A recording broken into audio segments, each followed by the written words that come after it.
nais mo ipahiwatig sa amin dito na sa profession mo ngayon ng pagtuturo, sa pagsisimula lang talaga yung medyo mahirap. Yes, sa umpisa talaga, kasi naniniwala po ako na wala naman po talagang madali sa umpisa. Walang madali. Hindi yung tipong isang kasap lang, perfect na kagad. Hindi yon.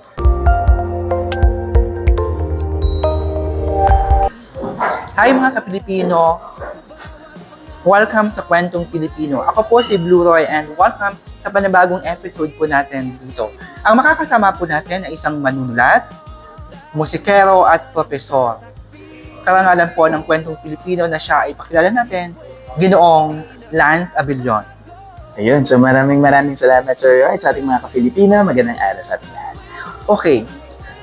Lance, bago tayo tumungo sa panayam na ito, nais kong iparating ang aking congratulations sa inyong successful na event last January 24. Yes, maraming salamat po sa lahat po ng mga nanood at nakinig sa aming mga kwento. Maraming salamat po.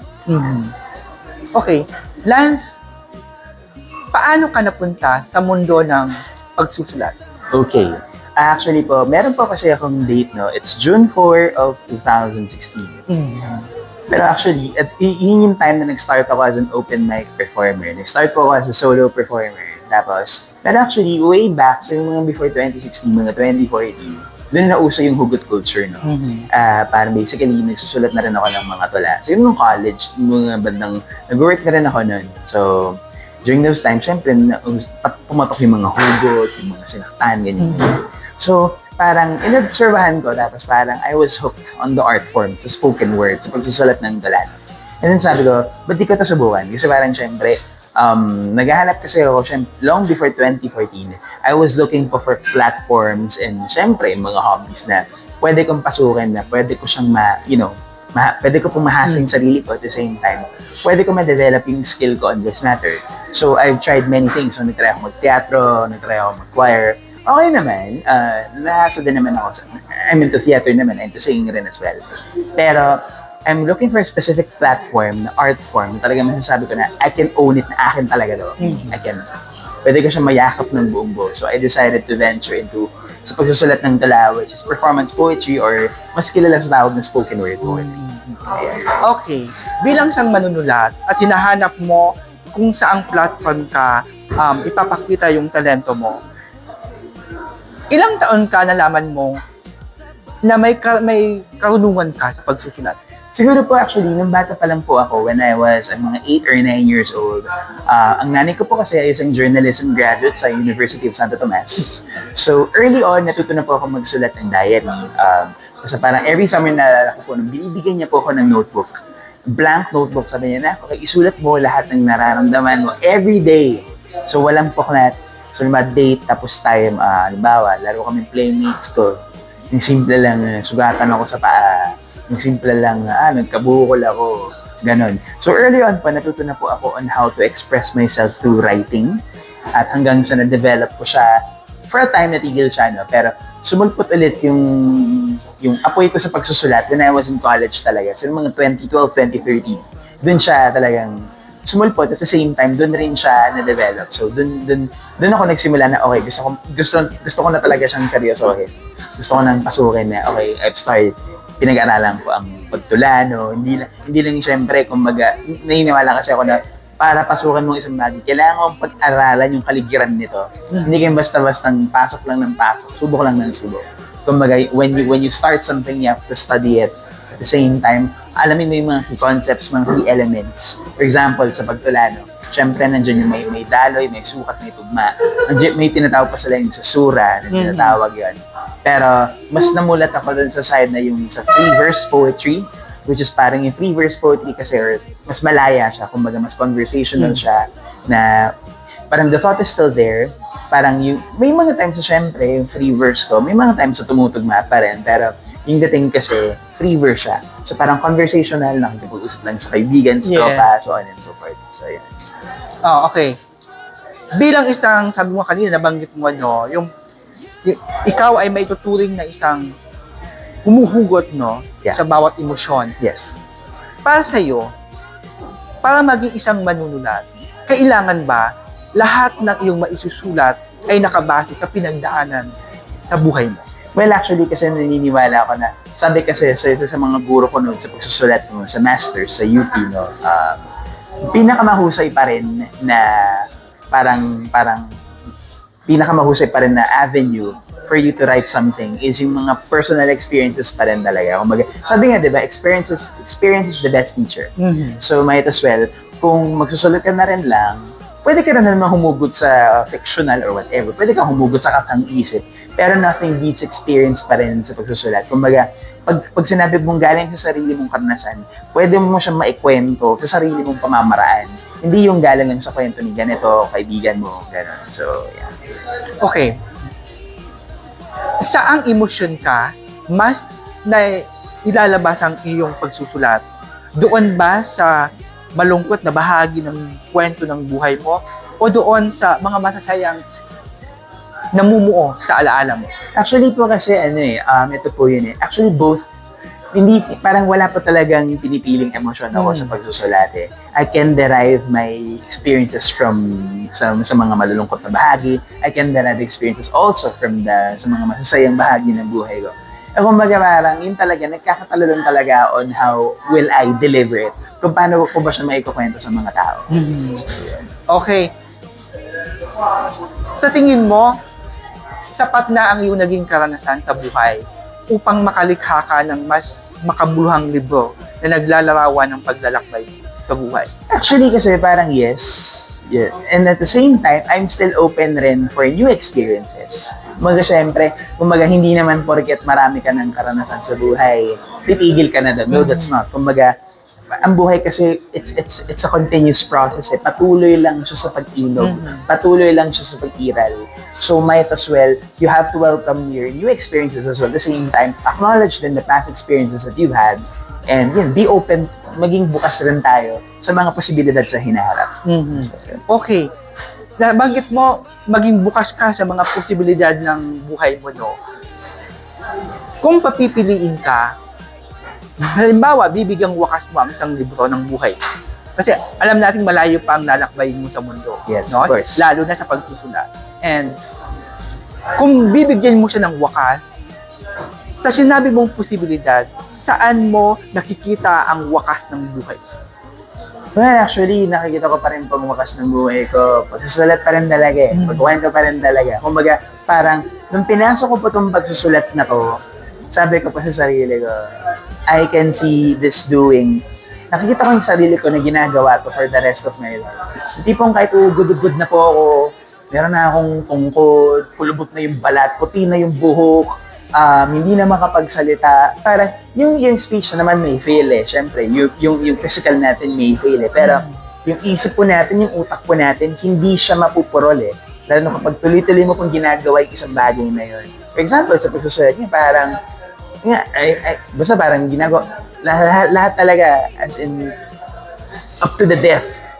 Parang tutula pa rin ako hanggang sa huling kamatayan lang ang makakapagpigil sa akin tumula. Pero pagtanda, I can see this doing myself for the rest of my life. Okay. Naunawaan kita dyan, Lance, no? Bago tayo magpatuloy sa ating mga tanong kay Lance, nais ko pong ipaalam ng mga Kapilipino na si Lance ay isang profesor sa Miriam College. No? Yes, ngayon.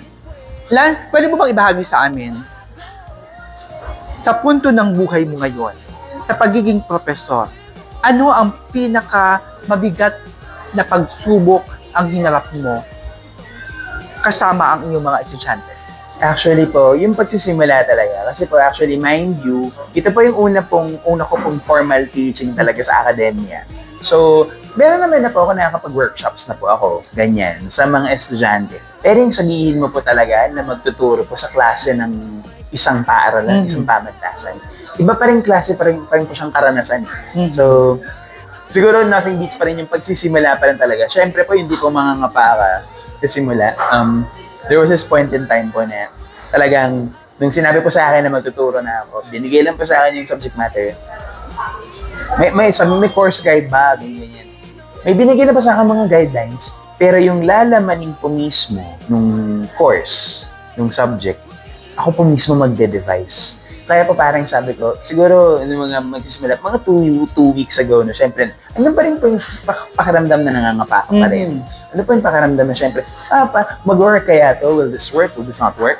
Ano ba makikinig ba sa akin mga estudyante ko? Marami rin pong pumapasok sa isip ko ng mga doubts. Pero sabi ko pa sa sarili ko, it's now or never, binigyan po ko ng pagkakataon ng tadhana at ng Diyos na gawin tong isang bagay na matagal ko na talagang pinapangarap na gawin. So, wala po talagang ibang hakbang, kundi magsimula. So, syempre po, humugot rin po ako sa sarili ko pong mga experiences, mga learnings ko rin po nung kolehiyo, no? At saka po sa MA, sa UP. So, talaga po hinugot ko po lahat ng mga leksyon, ng mga natutuhan ko from the past, no? Tapos parang nilagay ko lang doon, incorporate.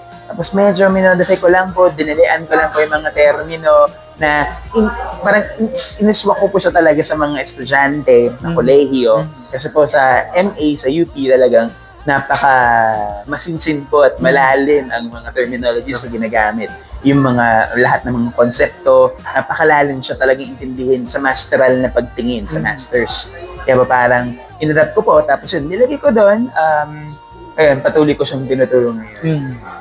So, nais mo ipahiwatig sa amin dito na sa profession mo ngayon ng pagtuturo, sa pagsisimula lang talaga yung medyo mahirap. Yes, sa umpisa talaga, kasi naniniwala po ako na wala naman po talagang madali sa umpisa. Walang madali. Hindi yung tipong isang resap lang, perfect na kagad. Hindi yun. Hindi ganun nag-work ang buhay. Kumaga, everything starts from the bottom. Na talagang, hindi mo pa talaga alam, clueless ka pa talaga, parang isang mindless person na, okay, anong gagawin mo? Paano to? Binigay sa'yo. Tapos parang binigay sa'yo isang bagay, tapos bahala ka na sa buhay mo. Nag-work din po yun in a way. Pero yun nga, may mga times talaga na mahihirapan ka po talaga. Kasi syempre po, again, marami ka pong iisipin, marami pong factors. Magugustuhan ba ito ng institusyon? Makikinig ba sa akin mga estudyante ko? Gagawin ba nila yung mga pinagagawa ko? Makakabuild ba ako ng magandang relasyon sa mga estudyante ko? Things like that po. So, pero yun nga, napag-aaralan naman po lahat ng bagay. So, let's see where it goes. Okay. Bago ka naging professor, kung babalikan mo ang iyong kabataan, mangarap po ba talaga maging isang professor? Actually po, siguro nag-start lang po yun sa pagiging yung gustuhan ko maging professor talaga. Siguro po nung nung ako po ay kumukuha na ng masterado sa UP. Pero nung kabataan po ako, gusto ko lang po maging isang simpleng bata na nakapaglaro sa kalsada. Parang gusto ko pa talagang una, doktor. Tapos syempre, next shift sa pagiging reporter. Ganyan. Kasi po syempre, ang nanay ko po ay isang journalism graduate. So, nung kabataan ko po, kung ang pinanood po ng mga kabataan usually ay cartoons, mga anime, wala na tinunod po ako nun. Pero may mga times po talaga na ang nakikita ko pa sa TV, mga business news, mga balita, isang ko po hindi ko makakalimutan, ng baby po ako, nasa crib po ako, So, ang nanay ko po, papunta pong trabaho nun, at yung nanay ko po, nanonood po siya ng BBC World News. So, talagang mga pang-broadcasting talaga ng mga, at yung mind you po, hindi po siya Tagalog, English po yun, English. So, imagine po, isa pang bata nasa crib, nanonood, parang nakikita mo, business world news, tapos baby ka, nanay mo, nanonood nun, ikaw. Parang medyo very unusual po yan. Pero, at least po, sa murang edad pa lang po, nagkaroon na po ako ng kamalutan, okay, ganito pala paano ang maglahad ng balita, ganito pala ang magbigay ng impormasyon sa mga tao, na hindi kayong basta-bastang dapat magbigay lang ng impormasyon, kailangan accurate siya, kailangan tama siya, kailangan, sincere ka sa sinasabi mo bilang isang reporter, bilang isang mamamahayag. So, namulat po ako sa ganong dunong at an early age. Okay. Ito, mga ka-Pilipino, tatanungin natin, no? Bilang produkto ka ng University of the Philippines. Yeah, I'm still studying. Nag-aaral pa rin ako. And still, ongoing, no? Ongoing pa rin yung MA.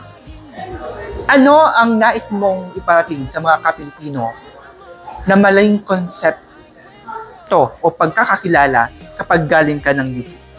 Actually po kasi, kapag sinasabing UP, usually dapat kapag sinabi, hindi naman po, ang connotation sa UP kapag sinabi, aktivista, ganyan. Hindi naman po lahat. Pero usually po kasi, ang naging mindset ko po ay ganito. nung pumasok po ako sa UP, malinaw po sa akin ang gusto ko mangyari. Gusto ko po mangyari, mahasa po yung skill ko sa pagsusulat. At the same time, matulungan din po ako ng universidad na maging mulat po sa iba't ibang mga issue ng lipunan. Mind you, nung college po ako, imagine mo po, nanggaling po ako ng kolehiyo, nagtapos po ako sa San Sebastian College, na isang katolikong universidad. Ngayon, nung nag-masters na po ako sa UP, sa malikhaing pagsulat, medyo nagkaroon po ako ng culture shock na okay, ano to? Kasi parang yung mga konsepto, yung mga ideya, yung mga lahat ng mga nalalaman ko sa loob ng paaralan sa pamantasan, ay medyo totally siya talagang labas sa nakasanayan ko po. Pero sabi ko pa sa sarili ko, nandito na rin lang ako, so bakit hindi ko po buksan ang isipan ko na matuto sa iba't ibang bagay, na maging mulat rin ko po. Kumbaga, maging mulat rin ako sa paligid ko. Okay, napunta ka ng UP, galing ka ng San Sebastian College, no? Sa Recoletos, Manila. Yes po.